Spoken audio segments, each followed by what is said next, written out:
జయము మనకు వచ్చిద్దండి, తప్పకుండా మనం విజయం సాధిస్తామండి. మన పరిస్థితులు ఆటే కాలం ఇలా ఉండవు, ఖచ్చితంగా అవి మారిపోతాయి. మనకు విడుదల ఉంది, సమాధానం ఉంది, స్వస్థత ఉంది, మనకు జయం ఉంది. సమస్య యొక్క గొప్పతనాన్ని గురించి వర్ణించి మనం మాట్లాడుతుంటే దేవునికి చేదర పుట్టిద్ది. అది కర్ణ కఠోరంగా ఉంటుంది. వినడు ఆ మాటలు, వినబుద్ధి కాదు. అవిశ్వాసి లేదా అల్ప విశ్వాసి అనుకుంటాడు. ఆ స్వరం మధురంగా ఉండదు, ఎందుకంటే ఆయన ఆశ్రయించని స్వరం అది. దావీదు వచ్చి మాట్లాడుతున్నాడు. వాడి ఈట ఎంత పొడుగున్నా, వాడి డాల్ ఎంత వెడల్పున్నా, వాడి తలకాయ ఎంతలా ఉన్నా, వాడి కత్తి ఎంత పెద్దదైనా, వాడి కాళ్ళు ఎంత పొడుగున్నా, వాడి ఎంతటి యుద్ధ వీరుడైనా, ఎంతటి యోధుడైనా, ఎంతటి పరాక్రమవంతుడైనా, అయ్యగారు నా దేవుని కంటే కాదండి, నా దేవుని కంటే నేనెంత అండి? సింహం ఎంత? ఎలుగుబంటి ఎంత? మరి నా చేత వాటిని చంపించాడు నా ప్రభు. వాటికంటే హీనుడు వీడు. వాటి విషయంలో నాకు జయమిచ్చిన అదే దేవుడు నాకు తోడై ఉన్నాడు. నా ఎదుట నిలిచే శత్రువు కంటే నా దేవుడు బలవంతుడు. యుద్ధ రంగంలోకి వెళ్ళి జస్ట్ ఊరక బొమ్మలాగా నేను నిలబడతా, పనంతా ఆయనే చూసుకుంటాడు. గమనించారా? ఒడిశాలో రాయి విసిరి దెబ్బ కొట్టినప్పుడు చిన్నపిల్లలు సండే స్కూల్లో పాట ఒకటి పాడుతూ ఉంటే విని నవ్వుకున్నాను నేను. దావీదు ఒడిశాలో రాయి వేసి గొల్యాతును కొట్టాడు. ఎదురు నుంచి దావీదు కొడితే వెనక నుంచి దేవుడు కొట్టాడు, అందుకే గొల్యాతు బోర్ల పడ్డాడు అంటాడు. ఇప్పుడు ఎదురు నుంచి రాయి కొట్టినప్పుడు అతను వెల్లకిల పడాల,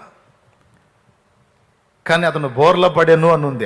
ఆ రాయి వాడిని నుదుటనతో వచ్చింది కనుక వాడు బోర్ల పడేను అని. పిల్లల సండే స్కూల్ పాట పాడితే భలే ముచ్చటేసి మళ్ళీ విన్నా. దావీదు ఒడిశాల్లో రాయేసి యుద్ధము నాది కాదు యెహోవాదే అని దేవుని నామంలో కొట్టాడు. ఎదటి నుంచి దావీదు కొడితే వెనక నుంచి దేవుడు కొట్టాడు, గొల్యాతు బోర్ల పడ్డాడని. కాబట్టి యుద్ధం చేసేవాడు ఆయనండి, నేను కాదు అని. ఇలాంటి విశ్వాసంతో కూడిన మాటలు. జయము మనకు వచ్చిద్దండి, తప్పకుండా మనం విజయం సాధిస్తామండి. మన పరిస్థితులు ఆటే కాలం ఇలా ఉండవు, ఖచ్చితంగా అవి మారిపోతాయి. మనకు విడుదల ఉంది, సమాధానం ఉంది, స్వస్థత ఉంది, మనకు జయం ఉంది. ఇది మన సొంత జ్ఞానాన్ని బట్టి, మన సొంత బలాన్ని చూసుకొని పలకట్లేదండి. జీవము గల దేవుడు మనకు తోడై ఉన్నవాడు. మనం ఎవరిని ఆశ్రయంగా చేసుకున్నామో ఆయన యందలి విశ్వాసమును బట్టి ఈ మాట పలుకుతున్నాం. ఇది ముచ్చట ఆయనకి. ఇది మధురంగా ఉంటది, ఇది మనోహరంగా ఉంటది. ఇప్పుడు చూడండి, ఈ మాట పలికినటువంటి వాడు విశ్వాస అవిశ్వాస? పెద్దగా చెప్పండి, సిగ్గుపడవాకండి. అమ్మా, విశ్వాసేగా. దేవుని మీద అంత విశ్వాసం కలిగి ఉన్నాడు, ముఖం అటు పెట్టుకుంటాడు వికారంగా. అటు పెట్టుకుంటాడు, మరి ఆనందంగా ఉంటాడు, హ్యాపీగా ఉంటాడు, కళకళలాడుతూ ఉంటాడు. అంతేగాని విషన్న వదనం పెట్టుకొని తుమ్మల్లో పొద్దుపొడిచినట్టు తుమ్మలాడుతా కర్మ అని కొట్టుకుంటా నెత్తికేసి. ఒక్కొక్కళ్ళు ఉంటారు ఆడవాళ్ళు, ఇళ్లలో మొఖాలు పెడతారు, ఇంటి మొత్తానికి ఆ గోడలకేసి గుద్దుకోవాలనిపించేటట్టు పెడతారు మొఖాలు. భర్తకు అర్థం కాదు, పిల్లలకు అర్థం కాదు. ఎందుకమ్మా మొఖం అటు పెట్ట ఏలే అవునా? ఎందుకురా ఆడవాళ్ళ మీద పడతావు ప్రతిసారి అంటే? మగవాళ్ళు కూడా ఉండాలి కొంతమంది అట్టంటోళ్ళు. దేవునికి స్తోత్రం కలుగును గాక. పురుషుల్లో కూడా కొంతమంది ఉన్నారు. అని నవ్వితే శుభ్రంగా ఉంటుంది, చాలా చక్కగా ఉంటుంది, చూడబోద్ది. ఒక్కొక్కటి ముఖం వాడు నవ్వకపోతే భయంకరంగా ఉంటుంది. అందుకే నా ముందుకు వచ్చిన వాళ్ళని ఏదో ఒక చమత్కరించి నవ్విస్తూ ఉంటాను. ముందు ఎదుటోడు నవ్వితే నాకు ప్రశాంతంగా ఉంటుంది. వాడు ఏడు ముఖం పెట్టుకుని నేను నవ్వితే బాగుంటుంది కదా, నాకేమో నవ్వటం ఇష్టం. అవతలోడు ఏడు ముఖం పెట్టుకుంటే మరి నేను నవ్వితే మరీ అది కాదుగా, అందుకని ఏదో ఒకటి చమత్కరించి వాడు నవ్వితే నేను కూడా నవ్వుతా, హ్యాపీ. దేవుని మీద ఆనుకున్న వానికి నెమ్మది గలదు. జో గారు చెప్పారు, లెమన్స్ ఇవాంజలికల్ ఫెలోషిప్ నాయకుడు, మంచి మాట. ఓ బంగారు మాట, ₹1,00,00,000 1,00,00,000 కంటే ఎక్కువ మాట చెప్పాడు, 1,00,00,000 కోట్ల కంటే ఎక్కువ మాట చెప్పేదా? చాలాసార్లు చెప్పా. భయము విశ్వాసము రెండు కలిసి ఉండవు, అవి ఎప్పటికీ కలవవు అన్నాడు. ఏంటి? భయము విశ్వాసము ఒకటి ఉంటే ఒకటి ఉండదు, ఒకటంటే ఒకదానికి పడదు. భయం ఉందనుకో విశ్వాసం ఉండదు, విశ్వాసం ఉంటే భయం ఉండదు. ఇప్పుడు ఒకటి దగ్గర సంపూర్ణంగా దేవుని పట్ల మంచి అచంచల విశ్వాసం ఉందనుకో, వాళ్ళలోకి భయం రాదు. ఎందుకంటే దేవుడు ఉన్నాడు, నాకేం భయం? దేవుని మీద డిపెండ్ అయి ఉంటాడు కనుక భయం వాని దరి చేరదు. అలా కాకుండా ఒకడు భయపడుతున్నాడు అంటే వాళ్ళు విశ్వాసం లేదనే అర్థం. అర్థమైందా బాబా? ఎంతమందికి అర్థమైంది? అందుకే 1,00,00,000 కోట్ల మాట అని చెప్పా. దేని గూర్చి అయినను భయము మనం ప్రదర్శిస్తే విశ్వాసము కొరవడినట్టే లెక్క. విశ్వాసం కలిగి ఉంటే భయము మన దరి చేరదు. అందుకే యేసయ్య చెప్పాడు, నన్ను నమ్మండి, భయపడకుడి, ధైర్యముగా ఉండండి. ఇక అవి శరీర సంబంధమైనవైనా ఆత్మ సంబంధమైనవైనా, రోగాలు కావచ్చు, నొప్పులు కావచ్చు, అప్పులు కావచ్చు, ప్రజెంట్ నువ్వు ఎదుర్కొంటున్న భయంకర వికృతమైన విపరీత పరిస్థితులు కావచ్చు, ఏవైనా మహోన్నతుని నీవు నివాసముగా చేసుకున్నావు, ఆయన ఆశ్రయించావు, ఆయన మీద ఆనుకున్నావు గనుక ఇక భయము నీవు దరిజేరనీయొద్దు. ఒక పాట పాడాలనిపిస్తుంది ఈ సందర్భంగా. భయము చెందకు భక్తుడా, ఈ మాయలోక ఛాయలు చూసినప్పుడు. భయము చెందకు భక్తుడా, ఈ మాయలోక ఛాయలు చూసినప్పుడు. భయము చెందకు నీవు, దిగులు చెందకు నీవు. భయము చెందకు నీవు, దిగులు చెందకు నీవు. భయము చెందకు నీవు, దిగులు చెందకు నీవు. జీవమిచ్చిన యెహోవా ఉన్నాడు, ఓ భక్తుడా, ప్రాణం పెట్టిన యేసయ్య ఉన్నాడు. జీవమిచ్చిన యెహోవా ఉన్నాడు, ఓ భక్తుడా, ప్రాణం పెట్టిన యేసయ్య ఉన్నాడు. భయము చెందకు భక్తుడా, ఈ మాయలోక ఛాయలు చూసినప్పుడు. బబులోను దేశమందున ఆ భక్తులు ముగ్గురు బొమ్మకు మొక్కనందున. స్తోత్రం. బబులోను దేశమందున ఆ ముగ్గురు భక్తులు బొమ్మకు మొక్కనందున.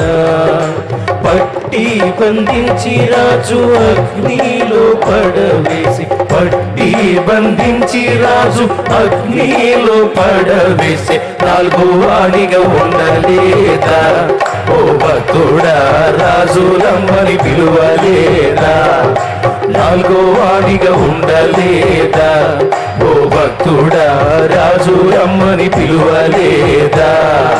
భయము చెందకు భక్తుడా, ఈ మాయలోక ఛాయలు చూచినప్పుడు. హల్లెలూయా. కాబట్టి ఇప్పుడు భయము లేని స్థితినే విశ్రాంతి అంటారు. ఇది రహస్యం.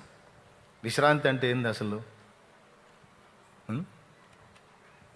నిబ్బరం, భయము లేని స్థితి.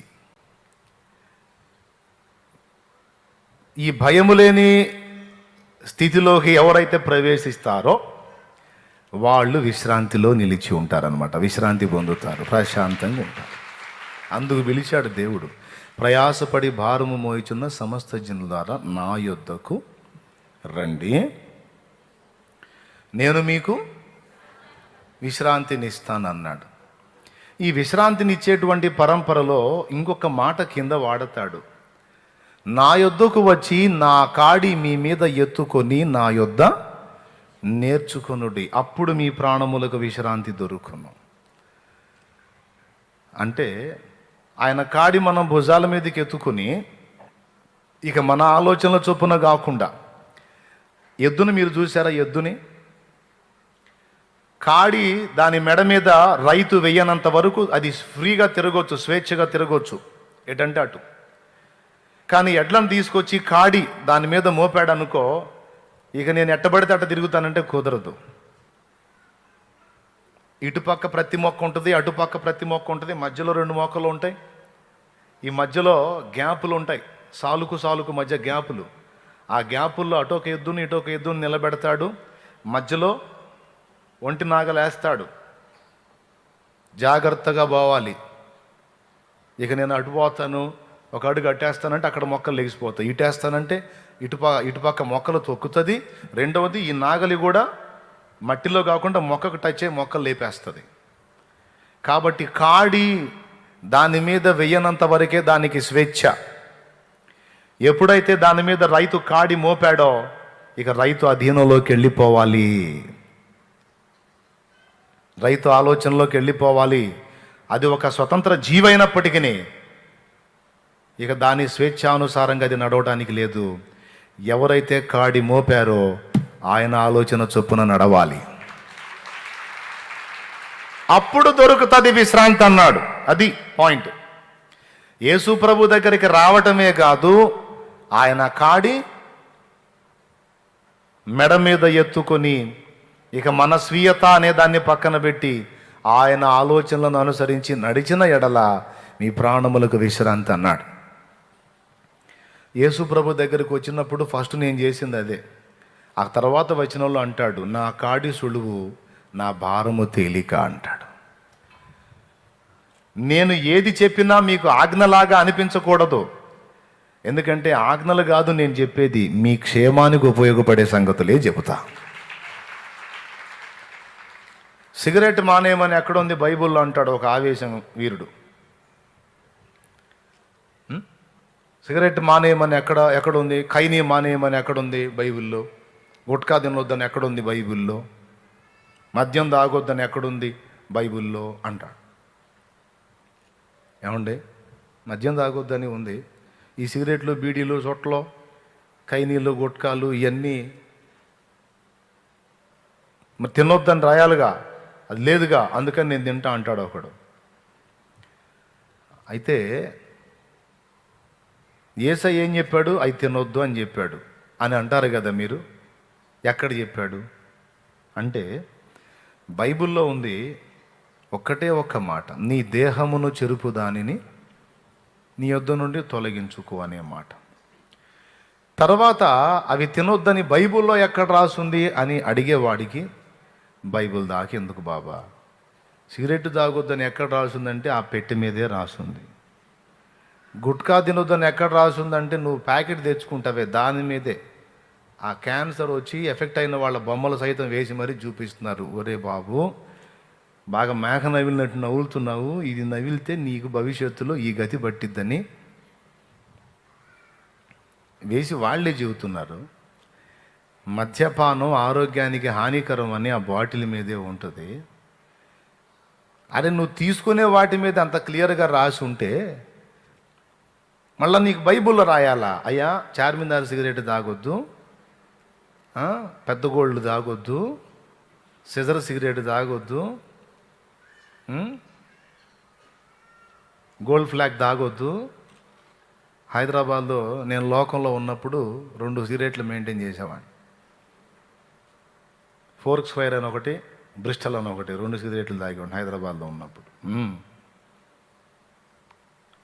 ఊపిరితిత్తులు ఒక దారి అవుతాయని తెలీదు, ఫోజ్ అన్నమాట. ఏసై దగ్గరికి వచ్చిందాక అన్ని వదిలిచ్చాడులే, దేవునికి స్తోత్రం. ముందు మొదలుపెట్టిందే అది, నా కాడు ఎత్తుకున్నాయన్న. కాదు ప్రభా, విశ్రాంతి కావాలి. అరే విశ్రాంతి ఇయటానికేరా, ఎత్తుకో, కాడు ఎత్తుకో. ఆల్రెడీ అక్కడ లోకంలో మోసాను ప్రభా. నో, నా కాడి సులువు, నా భారము తేలిక. కాడెత్తుకుంటే అర్థం ఏంటంటే ముందు ఎగస్టాలన్నీ మానుకోమ్మా అన్నాడు. అది దేవునికి స్తోత్రం. స్ట్రైట్గా చెప్తున్నా, సింపుల్గా. ఏం మానుకోమన్నాడు? అంతకుముందు చేసిన ఎగస్టాలన్నీ మానుకోమ్మా, ముందు వాటిని కంట్రోల్ చేసుకో అంటే, ఓకే ప్రభువా, నువ్వు మానుకోమంటే అది నా క్షేమాన్ని కోరే కదా. ఇప్పుడు నేను సిగరెట్ తాగితే నీకు ఊపిరితిత్తులు పాడుగావుగా అయ్యా, నాకేకపోయేది. నేను గుట్కా తింటే, లేకపోతే నేను కైని తింటే నేను గుట్టుకోమంటాను, నువ్వేమో అవవుగా అయ్యా. సో ఇవన్నీ మానుకోమన్నావంటే నాకు అంతే కదా బేట. మరి నీ క్షేమాన్ని గురించి చెప్తా ఏది చెప్పినా.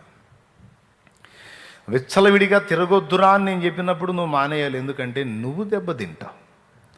ఆత్రపడి కోపపడొద్దురా అని నేను చెప్పినప్పుడు నువ్వు లోబడి, ఎందుకంటే నువ్వు అభాసు పాలవుతావు. అట్లా నేను ఏది చెప్పినా 100% నీ క్షేమాన్ని గురించి చెబుతా.